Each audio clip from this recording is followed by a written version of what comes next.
2014년 벌써 12일째가 지나가고 있습니다. 참 세월이 빠르죠. 어제 같은데 2014년도 12일이 지나가고 있는 이 시점. 우리가 매일매일 살아가면서 우리가 잊지 않아야 할 것이 한 가지가 있는데 그건 나에 대한 정체성입니다. 내가 누구인가 라고 하는 것이죠. 여러분, 저와 여러분은 하나님의 백성들입니다. 이 정체성을 명확하게 하고 올 한 해도 살아가는 우리 모두가 되기를 원합니다. 우리가 하나님의 백성으로 명확하게 하고 살아가야 되는데 왜 그러냐면 세상에는 언제든지 포함 관계와 불포함 관계 속에서 살기 때문에 그렇습니다. 하나님 나라에 대해서 하나님은 선포해 주셨지만 이 세상 나라가 하나님 나라에 포함되지 않는 불포함 상황 속에 있는 때가 많이 있죠. 또 그런 사람들이 많이 있죠. 따라서 우리들이 이 세상에 살면서 나는 하나님 나라의 백성이다. 나는 하나님 나라에 속해 있는 사람이라 라고 하는 것을 확실히 간직하면서 이 세상의 모든 사람들이 들어야 할 소식이 있다. 복된 소식이 있다라고 하는 것을 알면서 이 하나님의 나라를 증거하고 그러면서 이 하나님의 나라로 말미암아 저와 여러분이 회복되어진 것처럼 온 세상이 회복되는 큰 그림을 그리는 우리 모두가 다 되기를 원합니다. 조금 전에 말씀드렸듯이 포함과 불포함의 관계는 이런 것인 것 같습니다. 의견이 대립되죠. 두 의견이 어느 한쪽으로 포함될 수 있어요. 그런데 사람들은 서로 대립하면서 포함시키지 않죠. 포함시키지 않음으로 말미암아 두 가지 모두가 다 온전해지지 않습니다. 이솝 우화에 나오는 외나무 다리에 만난 두 마리의 염소와 같이 서로 내가 먼저 건너겠다 하고 힘겨루기를 한다고 하면 두 염소가 다 물에 빠지는 것처럼 우리의 인생은 물에 빠지는 인생이 되고 말 겁니다. 이 세상의 포함, 불포함의 문제는 그냥 우리가 살아가는 일상의 생활에서 뿐만 아니라 또 하나님 나라와 세상과의 관계 속에서도 나타나죠. 세상과 하나님 나라의 관계, 어느 쪽이 어느 쪽에 포함되어야 할까요? 세상이 하나님 나라에 포함되어야 할까요? 아니면 하나님 나라가 세상에 포함되어야 할까요? 아니면 서로 포함되지 않고 적당한 거리를 두고 있어야 할까요? 복음은 히브리어로 베쇼라라고 말을 해요. 그 의미는 그 나라 안에 있는 모든 백성들은 반드시 들어야 하는 소식이다라고 하는 의미입니다. 예를 들어서 한 나라 안에 왕자가 태어났다. 그러면 모든 백성이 왕자가 태어난 소식을 들어야 합니다. 그래서 그 소식을 알립니다. 전쟁에서 이겼다. 이 소식도 온 백성들이 들어야 합니다. 그래서 이 사실을 알립니다. 국가적이고 반드시 그 백성들이 알아야 할 소식, 그것을 베쇼라라고 말하는데 이렇게 좋은 소식도 있고 또 때로는 좋지 않은 소식도 있을 수 있어요. 그럼에도 불구하고 모든 백성이 다 들어야 한다라고 하는 거죠. 그게 바로 베쇼라라고 하는 말입니다. 하나님을 믿는 우리들에게 또 믿지 않는 온 세상에 하나님은 복음을 선포해 주셨습니다. 모두가 들어야 할 메시지를 선포했다라고 하는 거예요. 나라 안에 왕을 좋아하는 사람도 있고 싫어하는 사람도 있습니다. 그렇죠? 분명히 모두가 다 왕을 다 좋아하는 건 아니죠. 그러나 그 나라의 백성이기 때문에 그 나라의 백성으로서의 삶을 산다고 하면 그 나라에서 선포하는 소식은 반드시 들어야 하는 거죠. 이걸 하나님 나라 법으로 적용을 해본다고 하면 이 모든 세상은 하나님이 만드셨습니다. 그리고 모든 사람들은 다 하나님이 이 땅에 태어나게 하셨습니다. 성경은 분명하게 선포해 주시죠. 모든 만물이 그로 말미암고, 이 말은 모든 만물이 다 하나님으로부터 나왔다라고 하는 거예요. 그래서 하나님으로 인하여 존재하는 거죠. 그리고 마지막 돌아갈 길이 어디냐면 하나님 앞에 서게 되는 겁니다. 이 세상의 모든 것은 다 하나님으로부터 시작되고 하나님에 의하여 존재되고, 그리고 모든 그 뜻을 다하고 난 다음에 생명을 마감하면 다 어디 앞에 서느냐 그러면 하나님 앞에 서야 된다라고 하는 거죠. 따라서 이 땅에 사는 모든 사람들, 믿는 사람들이든지 믿지 않는 사람들이든지 하나님의 명령을 따르며 살아야 되고, 하나님이 증거하신 이 복음, 기쁜 소식을 들으며 살아야 하는 겁니다. 할렐루야. 모든 사람이 다 들어야 된다라고 하는 거예요. 이 복음은 모든 사람이 다 들어야 할 하나님이 선포한 하나님의 메시지다라고 하는 거죠. 하나님이 세상을 이처럼 사랑하사 독생자를 주셨으니 이는 누구든지 저를 믿는 자마다 멸망하지 않고 영생을 얻게 하려 하심이라. 할렐루야. 모두가 다 영생을 얻게 하는 것이 하나님의 뜻이고, 하나님은 그래서 이 기쁜 소식을 온 세상에 다 선포하는 거예요. 예수 그리스도를 믿으면 모든 사람들이 다 영생을 얻게 된다라고 하는 이 기쁜 소식. 이 소식을 온 세상에 하나님은 선포하기를 원하셨고, 그리고 예수님이 이 세상에 오셔서 사역을 시작하시면서 예수님을 찾아온 고넬료에게 가장 먼저 하신 말씀이 바로 이 말씀이에요. 내가 어떻게 해야 영생을 얻으리까? 영생을 얻는 비결은 다른 데 있는 게 아니라 예수 그리스도를 믿음으로 말미암아 우리 모두가 다 영생을 얻게 됩니다. 할렐루야. 그렇습니다. 복음이 세상에 전달되어야 합니다. 이 복음으로만 세상이 회복되기 때문에 그렇습니다. 이 복음이 아니고는 그 어떤 것으로도 이 세상은 회복될 수 없습니다. 사람들은 어떤 법으로 세상이 달라진다고 생각을 합니다. 그래서 법을 자꾸 만들어냅니다. 입법기관에서 입법하고 행정기관에서 또 법을 세워서 올리고, 그러면서 그걸 통과하고, 그래서 법을 선포합니다. 그러나 그 법이 있다고 우리의 문제가 해결되지 않습니다. 법은 더 복잡해지고 법은 더 우리의 삶을 얽어맬 수밖에 없습니다. 우리의 인생이 회복되고 우리에게 참 기쁨이 있고 우리에게 참 만족이 있는 것은 하나님과 관계가 회복됨으로 인하여 가능한데, 이 하나님과 관계가 회복되는 것은 예수 그리스도를 믿는 일 이외에 아무것도 없습니다.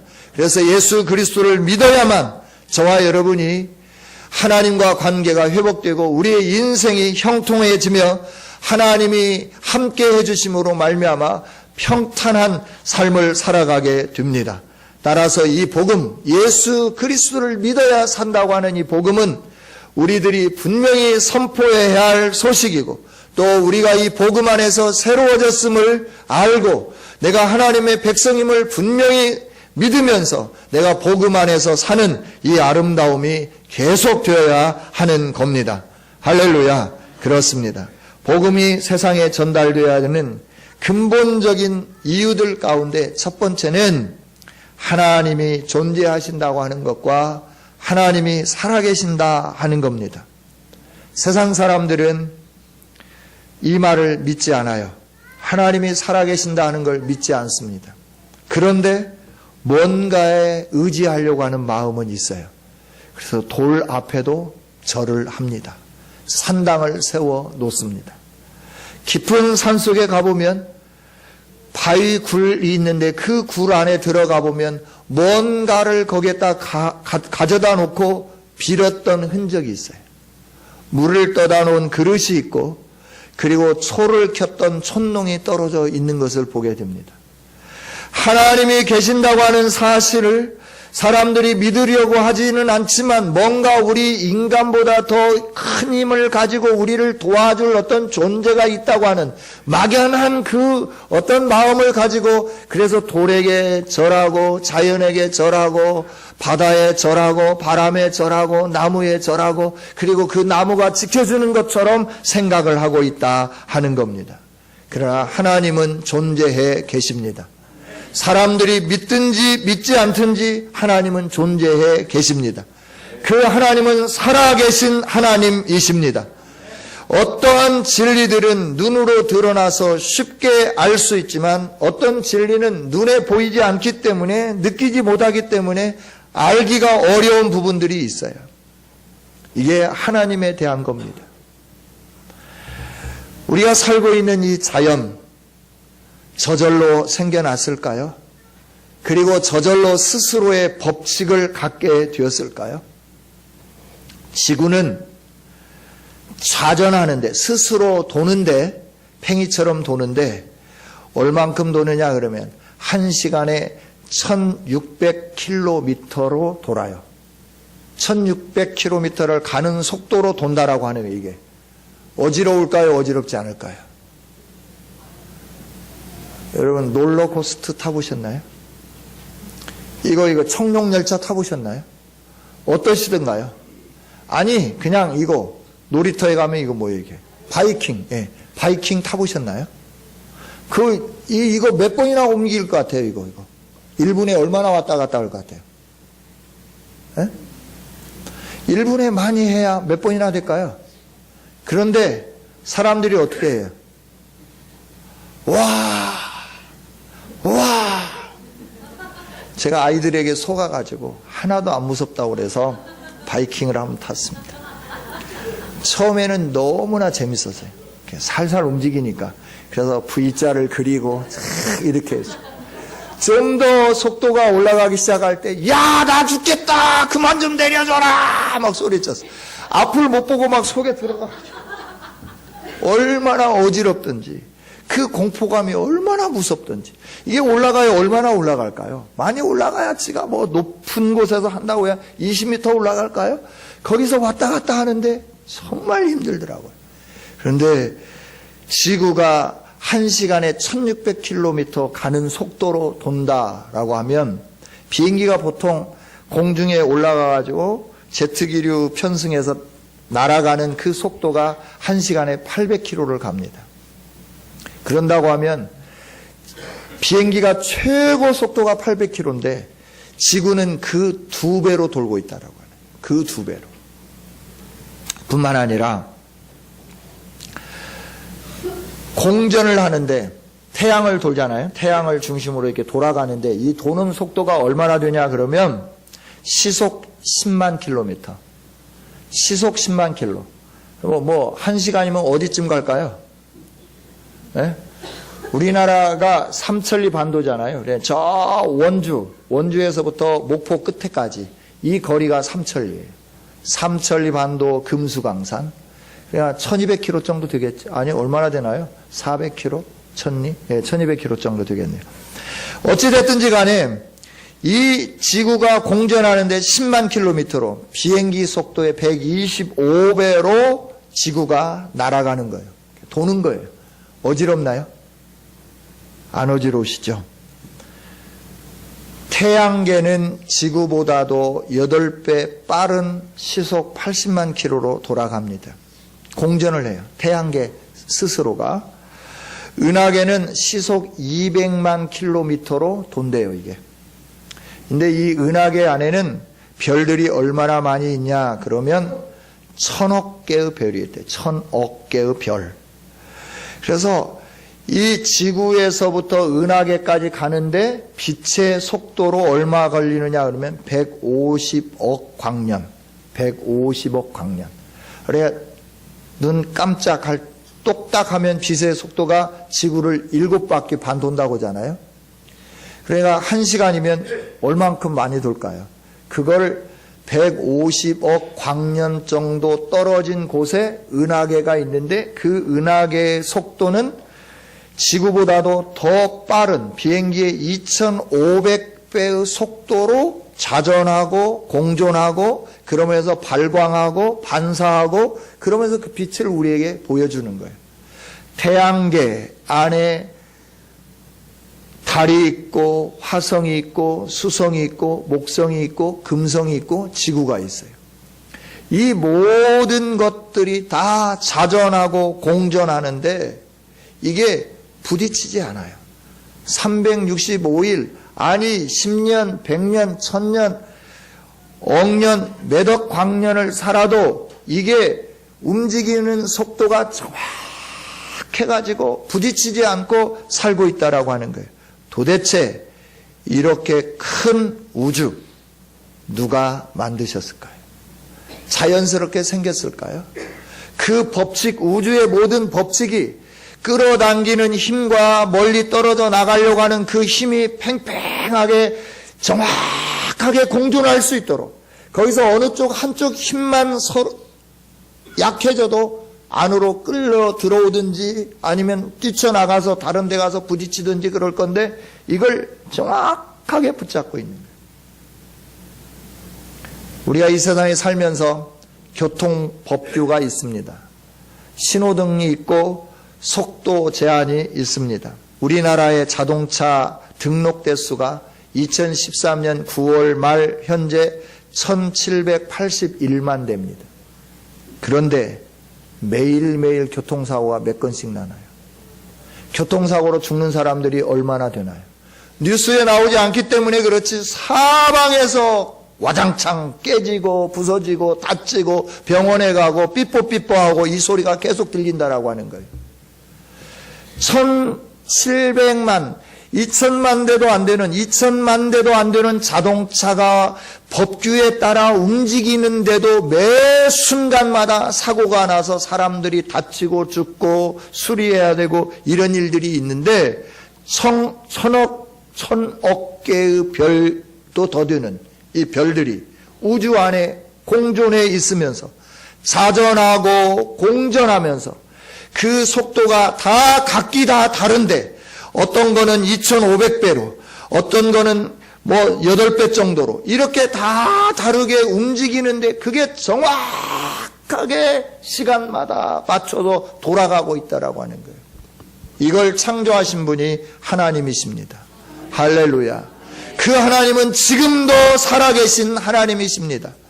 우리가 이 복음을 선포해야 될 것은 이 세상이 하나님 나라고 하나님이 만드셨고 하나님이 지금 다스리고 계시고 그래서 하나님께로 돌아와야 된다고 하는 이 사실, 그래서 이 하나님을 선포하는 것이, 이 하나님이 존재하신다고 하는 것을 알리는 것이 복음 증거하는 일인 줄 믿습니다. 모든 것이 우연히 생겨난 것이 아닙니다. 모든 것이 우연히 돌아가는 것이 아닙니다. 그렇게 말하기는 너무나 거대합니다. 그래서 성경이 분명하게 선포해 줍니다. 하나님이 계신다고 말씀합니다. 창세기 1장 1절에 이렇게 선언하는 겁니다. 태초에 하나님이 천지를 창조하시니라. 태초에 하나님이 천지를 창조하시니라. 할렐루야. 하나님이 존재하시고 하나님이 만드셨고 하나님이 만드신 우주 공간 안에 우리 인간들이 살고 있다라고 하는 거예요. 그 인간들이 멸망당하는 그 하나님 없는 삶을 살아가는 그게 너무나 안타까웠고 마음이 아파서 하나님은 그 사람들을 구원해내기 위해서 예수님을 보내주시고 예수님을 믿는 자마다 멸망치 않고 영생을 얻는 이 길을 하나님이 열어주셨다 하는 거죠. 이 위대하고 복된 소식을 우리들은 이미 받았고 그래서 하나님의 백성이 되었고 우리들에게는 영원한 생명이 약속이 되어 있어요. 내가 영원한 생명이 약속이 되었고 내가 그 가운데 살고 있기 때문에 다른 사람들에 대해서 전혀 의식 않고 살 수도 있다라고 하는 거예요. 그러나 하나님은 말씀해 주시죠. 이 복된 소식을 증거해야 된다고. 예수님이 오신 목적이 바로 이것이다라고 하나님은 분명하게 선포하고 있는 것이죠. 저와 여러분이 하나님이 존재하신다고 하는 이 사실을 알릴 수 있도록 복음을 증거하고 복음과 함께 사는 2014년이 되기를 원합니다.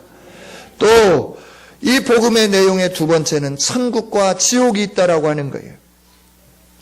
세상에서 사람들이 살아갈 때 근본적으로 지키는 법이 있습니다.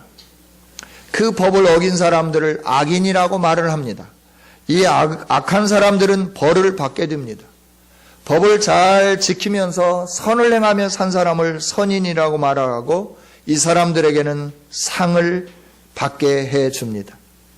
이런 법칙은 세상 안에 우리가 살고 있는 법을 준수하고 있는 우리들에게만 적용될 뿐만 아니라 이 세상 법칙으로만 적용될 뿐만 아니라 온 우주 안에 하나님이 만드신 이 공간 안에 살고 있는 모든 사람들에게 다 적용된다 하는 거죠.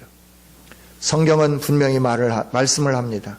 천국과 지옥이 있다고. 저와 여러분이 천국과 지옥이 있음을 분명히 아는 아름다운 성도들이 되기를 원합니다. 그래서 하나님은 요한에게 천국을 보여주셨어요. 그리고 그거를 요한계시록에 기록하게 해 놓으셨습니다. 요한계시록 21장 18절부터 21절까지 천국을 보고 온 사도 요한은 이렇게 기록을 해놨습니다. 그 성곽은 벽옥으로 쌓였고 그 성은 정금인데 맑은 유리 같더라. 그 성의 성곽의 기초석은 각색 보석으로 꾸몄는데 첫째 기초석은 벽옥이요, 둘째는 남보석이요, 셋째는 옥수요, 넷째는 녹보석이요, 다섯째는 홍만호요, 여섯째는 홍보석이요, 일곱째는 황옥이요, 여덟째는 녹옥이요, 아홉째는 담황옥이요, 열째는 비추옥이요, 열한째는 청옥이요, 열두째는 자수정이라. 그 12문은 12진주니 각 문마다 한 개의 진주로 되어 있고 성의 길은 맑은 유리 같은 정금이더라. 할렐루야. 천국이 얼마나 아름다운지 생각해 보셨습니까? 기초를 놓는데 기초를 이만한 돌로 놓는 게 아니에요. 기초를 놓을 때 아마 큼직큼직하게 이걸 잘라서 기초를 놓았을 거예요. 문이 진주로 되어 있는데 문마다 하나의 진주로 문이 되었다.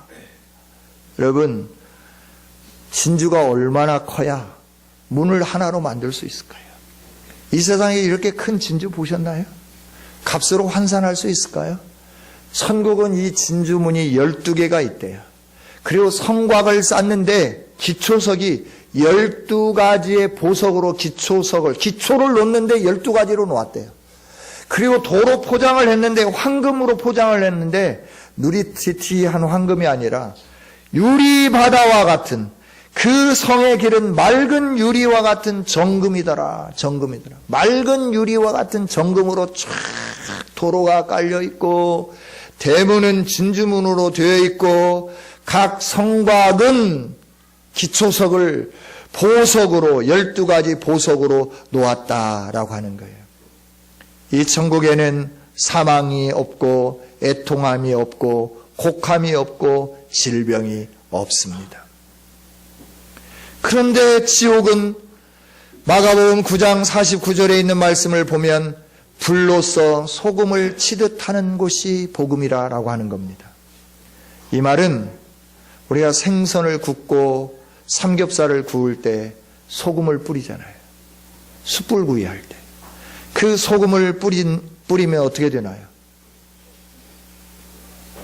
불에 의하여 톡톡 튀는 것을 보셨나요? 바로 소금 치듯 함을 받는 곳이다 라고 하는 말은 어떤 말이냐 그러면 생선에 소금을 뿌리듯 사람에게 불 속에 계속 이렇게 집어넣는다라고 하는. 그래가 넣었다가 뺐다가 넣었다가 뺐다가 넣었다가 뺐다가 계속 불 속에다 집어넣는다고 생각을 해보세요. 우리는 누가복음 16장 24절에 보면 부자와 나사로 이야기가 있습니다. 지옥으로 간 부자는 목이 말랐습니다.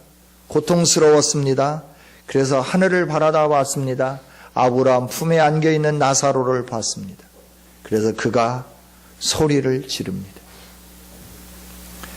그 나사로의 손가락 끝에 물 한 방울만 찍어서 내 혀를 적셔 서늘하게 해달라고. 얼마나 고통스러웠으면 그렇게 애곡하게 간절히 하소연했을까라고 하는 거예요. 지옥은 죽는 곳이 아닙니다. 죽지 않습니다. 계속해서 뜨거운 불 속에서 고통을 겪어야 합니다. 얼마나 괴로울까요? 지옥이 얼마나 괴로울까요? 천국과 지옥을 하나님은 분명하게 대조해서 하나님 말씀에 기록을 해 놓았습니다. 지옥은 괴로움이 계속되는 겁니다. 거기는 세세토록 밤낮 괴로움을 받는다라고 계시록 20장 10절에 말씀을 해 주었습니다.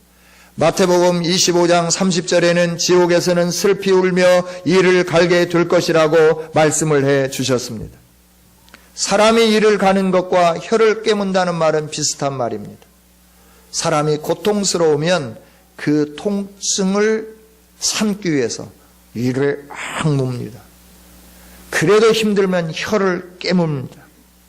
지옥은 캄캄하고 어두운 곳이고 이처럼 슬피 울며 이를 가는 곳이고 죽지 않는 것이고 뜨거운 고통이 계속 머물러 있는 곳입니다. 이 세상에서 복음을 들었느냐 안 들었느냐, 그 복음을 듣고 복음 안에 정상적으로 반응했냐 반대적으로 반응했느냐에 따라 인생은 확연하게 갈라집니다. 복음을 받아들이고 예수 그리스도를 구주로 영접하고 사는 모든 사람들에게는 이 하나님 나라가 우리를 기다리고 있습니다. 해같이 빛난 예수 그리스도 만왕의 왕 되시는 여호와 하나님과 함께 영원토록 기쁨과 행복이 넘치는 아름다운 삶을 살게 되는 그 길이 열려 있습니다. 그러나 복음을 반대하고 복음을 싫어하고 복음과 함께 동행하지 않는 사람은 어둡고 캄캄하고 뜨겁고 울며 슬퍼하며 이를 가는 고통으로 가득 채워진 그 지옥에서 영원토록 살게 된다 하는 겁니다. 천국과 지옥, 이 세상에 사는 동안 복음으로 말미암아 갈려지게 되는 거예요. 복음을 받아들이는 사람에게는 천국이 주어집니다. 그렇지 않는 사람은 지옥이 기다리고 있다라고 하는 겁니다. 여러분, 저와 여러분이 복음으로 살아야 할 이유가 여기 있습니다. 이 세상에서 출세 안 해도 괜찮습니다. 이 세상에 돈 많이 안 벌어도 괜찮습니다. 영원한 하나님 나라를 바라보며 사는 저와 여러분이 되기를 원합니다. 그래서 복음으로 시작하자 하는 겁니다. 복음과 함께 가자 하는 겁니다. 이 복음을 증거하면서 살자 하는 겁니다. 왜냐하면 이것이 가장 중요한 일이기 때문에 그렇다라고 하는 겁니다. 성경은 계속해서 말합니다. 세상에 있는 것은 헐벗어진다라고 말을 합니다. 닳게되는 겁니다. 그래서 벗어야 합니다. 새로운 옷을 입어야 합니다. 세월이 가면 모든 것이 다 바뀌어지게 됩니다. 나이가 먹으면 학력 차이가 무관합니다. 나이가 들면 예쁜지 안 예쁜지 아름다움이 무관해지기 시작합니다. 나이가 들면 다 평준화되는 거예요. 다 똑같아지는 거예요. 그만큼 젊을 때는 외모도 따지고 명품도 따지고 학력도 따지고 그래서 기죽기도 하고 기살기도 하고 이럴 수 있어요. 나이가 들면 아무런 소용이 없는 겁니다. 박사학위를 가진 사람이나 유치원도 제대로 안 나온 사람이나 똑같아요. 다 같아요. 가진 자나 가지지 않은 자나, 아름다운 자나 아름답지 않은 자나, 학력이 있는 자나 없는 자나 다 똑같다라고 하는 거예요. 그처럼 낡아지고 부패하고 그리고 뭔가 우리에게 그 유익을 주지 못하는 그 삶으로 자꾸 퇴락해져 가는 것이 세상에 있는 것들입니다. 그러나 하나님 나라는 영원한 것입니다. 그 영원한 하나님 나라를 저와 여러분에게 주시기 위하여 예수 그리스도께서 오셨습니다. 그리고 그 예수 그리스도를 나의 구주로 우리는 모시고 살고 있습니다. 그래서 우리에게는 천국이 기다리고 있습니다. 이 천국을 바라다 보면서 이 세상에 사는 동안 천국 백성답게 분명한 정체성을 가지고 살 한 해가 되기를 원합니다. 믿음으로 사는 한 해가 되기를 원합니다.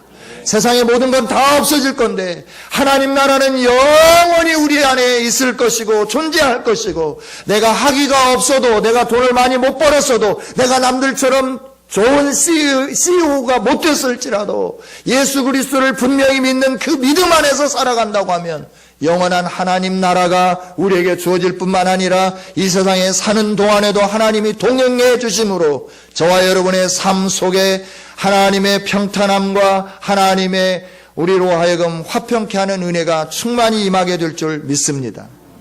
여러분, 이게 복이잖아요. 그래서 복음과 함께 해야 되는 거예요. 이보다도 더 좋은 복이 어디 있는가라고 하는 거예요. 저는 분명히 믿습니다. 하나님은 살아 계십니다. 그래서 우리에게 가장 좋은 것을 주시는 하나님이신 줄 믿습니다. 우리가 생각할 때는 왜 이거 주지 안 줘요? 라고 말할 수 있어요. 지금 주면 좋을 건데 왜 안 주셨냐라고 우리가 원망하고 탄식할 수 있어요. 그러면서 하나님, 내가 어떻게 더 섬겨요? 나 그만 섬길래요. 이러면서 좀 삐질 수도 있어요. 그러나 하나님은 살아계시기 때문에 가장 좋은 때, 가장 좋은 것으로 주실, 가장 선하게 인도해 주시는 하나님이심을 믿습니다. 내가 하나님의 자녀라고 하면 그렇다라고 하는 거예요. 여러분, 저와 여러분이 하나님의 자녀이기 때문에 언제든지 하나님이 행하시고 우리에게 주신 일에 대하여 감사하고 기뻐하고 찬양하는 우리 모두가 되기를 원합니다. 하나님은 선하십니다. 하나님은 살아계십니다. 그래서 나에게 가장 좋은 것을 주셨습니다. 아멘, 할렐루야, 감사합니다. 늘 이렇게 찬양하는 저와 여러분이 되기를 원합니다. 감사가 끊이지 않는 저와 여러분이 되기를 원합니다. 그렇습니다. 그 다음에 복음은 사람은 누구나 죄인이다라고 하는 거예요. 세상의 사람들은 복음을 다 들어야 되는데, 왜냐하면 모두가 다 죄인이기 때문에 그래요. 죄인은 하나님 나라에 들어갈 수 없습니다. 히브리적 관점에서 죄라고 하는 속성은 하나님과 함께 할 수 없는 속성입니다. 그래서 죄가 있는 사람은 하나님과 함께 있을 수 없어요. 천국은 하나님과 함께 있는 곳입니다. 하나님과 함께 할 수 없기 때문에 모든 사람들은 다 어디로 가야 되냐면 지옥에 가야 된다라고 하는 거예요. 세상의 모든 사람은 다 죄인입니다. 그래서 지옥에 가야 합니다. 그렇기 때문에 복음이 필요한 겁니다. 할렐루야. 그렇습니다. 이 세상의 사람은 정결하시고 온전하신 하나님과 함께 살 수 있는 길을 하나님이 주셨는데, 그 길이 바로 예수 그리스도 안에 있다 하는 거예요. 사람들은 이렇게 말을 해요. 하나님이 사랑이기 때문에 지옥에 집어넣지 않는다라고 말을 합니다. 지옥에 집어넣는 분이 어떻게 사랑이라고 말할 수 있느냐라고 말을 해요. 그래서 우리는 지옥에 안 간다는 거예요. 하나님은 사랑이기 때문에 그렇다라고 이렇게 궤변을 늘어놓습니다. 이런 사람들은 이런 것과 마찬가지예요. 의사가 암이 걸리게 하는 것이 아니라, 의사는 당신이 암에 걸렸습니다 라고 진단해 주는 사람이에요. 그렇다고 의사라고 암에 안 걸리냐 그러면 의사도 암에 걸리는 겁니다. 그래서 사람은 모두가 다 죄인이다라고 하는 거예요. 내가 여러분을 향하여 여러분은 죄인입니다 말한다고 제가 의인이냐? 아니요, 저도 죄인입니다. 똑같은 죄인이다라고 하는 거예요. 그래서 똑같이 지옥에 떨어질 운명이죠. 그러나 하나님은 하나도 이 세상에 존재하지 않는 의인이 한 사람도 없는데, 그래서 모두가 다 하나님의 영광에 이르지 못하고 심판에 이르러야 되는데, 저와 여러분에게 예수 그리스도를 보내주시고 구원의 기쁨을 허락해 주셨습니다. 의사가 암에 걸리면 다른 의사에게 수술을 받아야 합니다. 이발사도 스스로 자기 머리를 깎지 못합니다. 물에 빠져서 죽어가는 사람이 자기 스스로 건져냄을 받을 수 없습니다. 다른 사람들이 건져내줘야 합니다. 죄인은 스스로 구원할 수 없습니다. 누구든지 사람의 죄에서부터 구원해 줘야 할 존재가 이 땅에 와야 그 사람의 죄에서부터 구원함을 얻을 수 있습니다. 이런 역할을 감당할 수 있도록 하나님은 예수님을 보내주셨습니다. 하나님이 보내주셨습니다. 그래서 하나님의 뜻에 따라 오셨습니다. 하나님의 뜻을 이루시고 이 세상에 사셨습니다. 그리고 하나님의 뜻에 따라 다시 하늘에 올라가셨습니다. 그리고 하나님의 뜻에 따라 다시 심판주로 오시게 될 줄 믿습니다. 그 예수님, 우리 수많은 죄인들을 사랑하시고 구원하기 위해서 독생자 예수 그리스도를 이 땅에 보내주신 하나님 그 사랑에 감사하면서 저와 여러분이 예수 그리스도를 구주로 영접한 줄 믿습니다. 내 힘으로 내 노력으로 안 되는데 하나님이 은혜를 베풀어 주셔서 내가 구원을 얻게 되었다는 거예요. 따라 저와 여러분은 이 예수님을 보내주신 하나님께 늘 감사하는 아름다운 성도들이 되기를 원합니다. 복음이 증거되어야 하는 이유는 사람들이 죄인이기 때문에 그래요. 예외 없이 죄인이에요. 자기 스스로 구원 받을 수가 없어요. 예수님을 믿지 않으면 안 된다라고 하는 거예요. 예수님이 죄인인 우리를 위하여 대신 죽어 주셨습니다. 이사야 53장 6절에 우리는 다 양 같아서 그릇 행하여 각기 제 길로 갔거늘 여호와께서는 우리 모두의 죄악을 그에게 담당시키셨도다. 우리 모두의 죄악을 그에게 담당시키셨도다. 우리 모두의 죄악을 그에게 담당시키셨도다. 하나님이 우리의 모든 죄악을 예수님에게 다 담당시켜 주신 겁니다. 그래서 그 예수님이 십자가에서 처참하게 죽으신 겁니다. 많은 사람들 앞에서 빨가벗김을 당한 겁니다. 채찍에 맞은 겁니다. 조롱을 당하는 겁니다. 침뱉음을 당하는 겁니다. 얼굴에 침을 뱉으면서 네가 그리스도냐? 너도 살고 우리도 좀 살려봐라. 네가 그리스도라고? 나 내 손에 장을 지지지. 사람들이 지나가면서 얼마나 많이 조롱했겠습니까? 로마 군병들도 조롱합니다.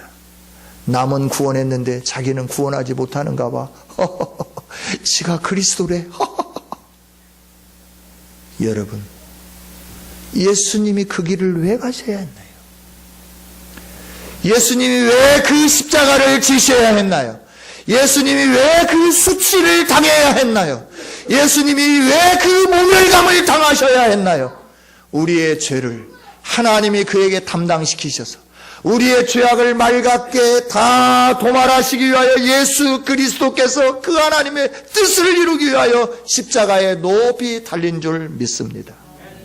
그래서 그 예수님을 보는 자마다 살아나게끔 되어 있는 거예요. 오늘 요한복음 3장 14절에 예수님은 이렇게 말씀하십니다. 인자가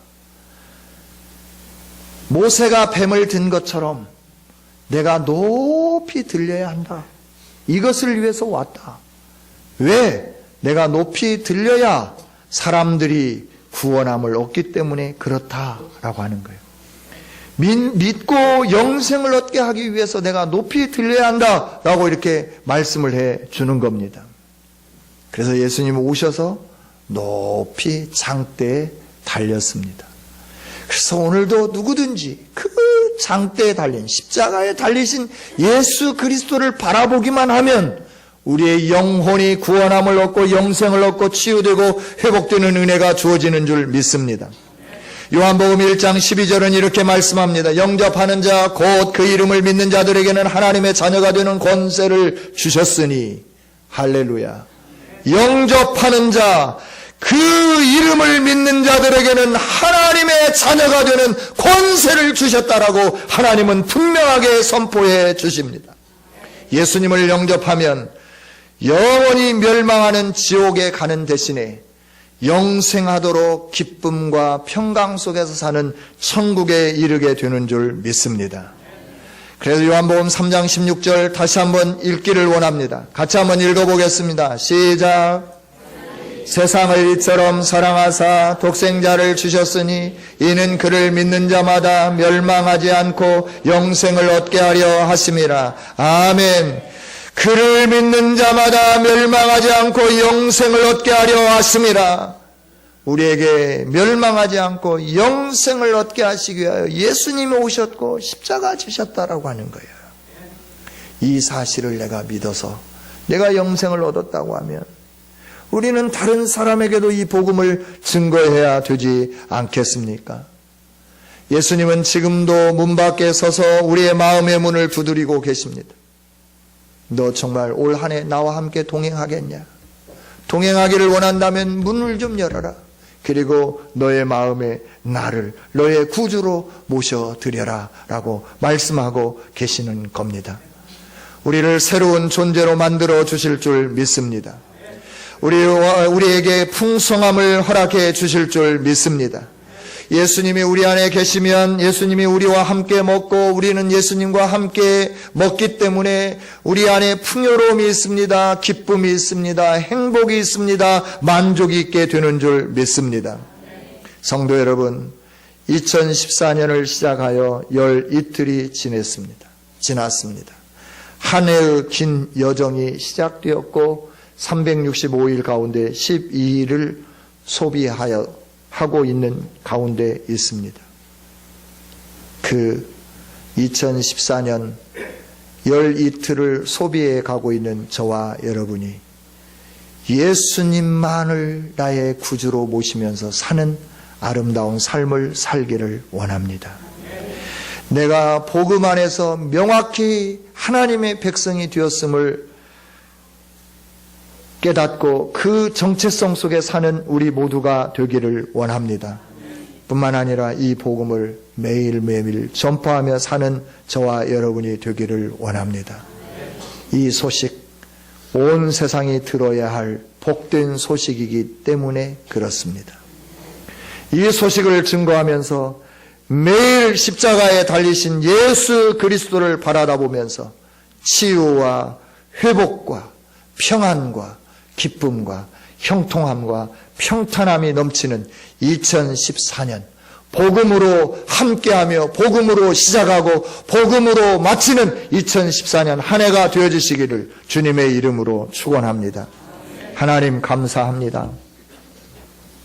우리에게 오셔서 하나님이 존재하고 계시고 하나님이 이 세상을 사랑하고 계시고 하나님이 이 세상을 구원하기를 원하시고 하나님께서 이 세상에 새 일을 행하기를 원하신다고 하는 사실을 보게 하시고 알게 해 주셔서 감사합니다. 하나님이 2014년 시작했습니다. 올 한 해 예수님과 함께 동행하며 살기를 원합니다.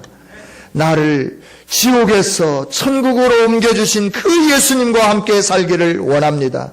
사단의 종로로 타는 나를 하나님의 백성으로 변화시켜 주신 예수님과 함께 살기를 원합니다.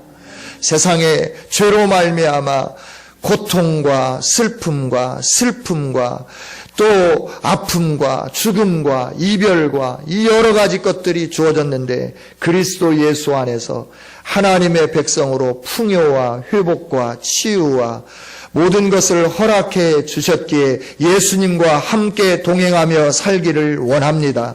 우리의 결심이 아버지 하나님 약하여지지 않도록 성령님 우리 가운데 자정하시고 도우시고 함께 동행하여 주시옵소서. 아버지, 우리가 무엇보다도 두려워하고 근심해야 할 것은 내가 어떤 질병에 걸리지 않을까 두려워하는 것이 아니라 내가 돈을 많이 벌어야 되는데 적게 버는 것으로 두려워하는 게 아니라 승진해야 되는데 승진하지 못함으로 두려워하는 게 아니라 내가 원하는 직장으로 가야 되는데 가지 못함으로 말미암아 두려워하는 게 아니라 하나님이 내 인생에서 떠나실까 두려워하는 아름다운 성도들이 되게 하여 주옵소서. 하나님이 동행하시면 형통합니다. 하나님이 동행하시면 평탄합니다. 하나님이 동행하시면 안전합니다. 하나님이 동행하시면 기쁨이 넘칩니다. 행복합니다. 이 삶이 2014년 우리에게 주어질 수 있도록 하나님과 함께 동행하는 우리 모두가 되게 하여 주옵소서. 예수님 이름으로 기도하옵나이다. 아멘.